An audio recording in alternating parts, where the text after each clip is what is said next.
বোঝে না, না বোঝাই যায় না। আসসালামু আলাইকুম, কেমন আছেন সবাই? এই পৃথিবীতে সবচাইতে বিচিত্র প্রাণী হচ্ছে মানুষ। মানুষ সৃষ্টির সেরা জীব। একমাত্র বিবেক বোধ আছে বলেই মানুষ অন্যান্য প্রাণীর চাইতে আলাদা। কিন্তু এই মানুষই সকল প্রাণীর থেকে অনেক বৈশিষ্ট্যের দিক থেকে আলাদা। আপনি যে কোনো প্রাণীর বৈশিষ্ট্য অ্যাটলিস্ট একটা সংজ্ঞায় নিয়ে আসতে পারবেন, কিন্তু একমাত্র মানুষ যাকে আপনি চিনে শেষ করতে পারবেন না। মানুষ সামাজিক জীব। চারিপাশে সবাইকে নিয়ে বসবাস করতে মানুষ ভীষণ ভালোবাসে।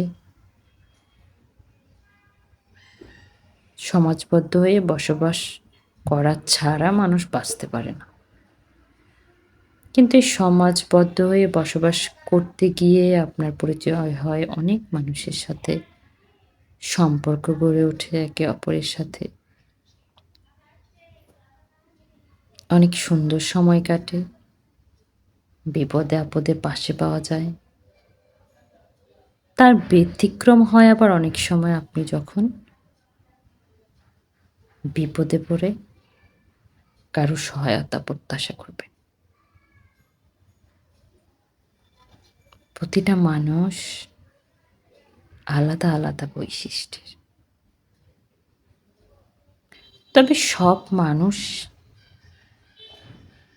নেগেটিভ দিক থেকে একই রকম তাও বলা যায় না।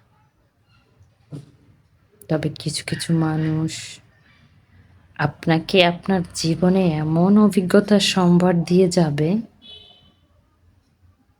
যে আপনার ইচ্ছেই করবে না আর নতুন কোনো মানুষের সাথে নতুন করে সম্পর্কে জড়ানোর। বিশেষ করে বন্ধু হিসেবে যাদেরকে চান তারা। তারা চাইলে আসলে জীবনটা অনেক সুন্দর হতে পারত। মানুষ যখন একে অপরের সহযোগী হয় মন থেকে, স্বার্থ ভুলে আনন্দে মেতে থাকে, সম্পর্কগুলোর যত্ন করে, একে অপরকে ভালোবেসে আগলে রাখে, তখনই জীবন সুন্দর সার্থক হয়। আসলে বেঁচে থাকতে হলে টাকার প্রয়োজন, কিন্তু টাকাই সবকিছু না। আপনি টাকা দিয়ে সব কিনতে পারবেন।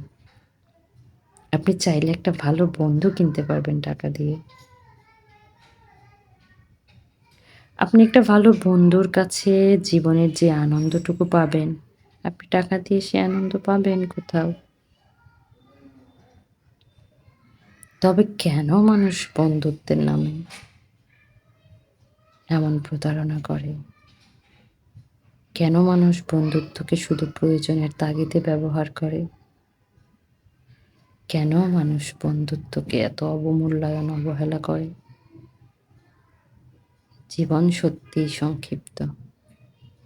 আমরা চাইলেই পারি জীবনকে সাধ্যের ভেতরে সুন্দর করে গোছাতে, কিন্তু ওই যে আমরা মানুষ, বৈশিষ্ট্য ভিন্নতর।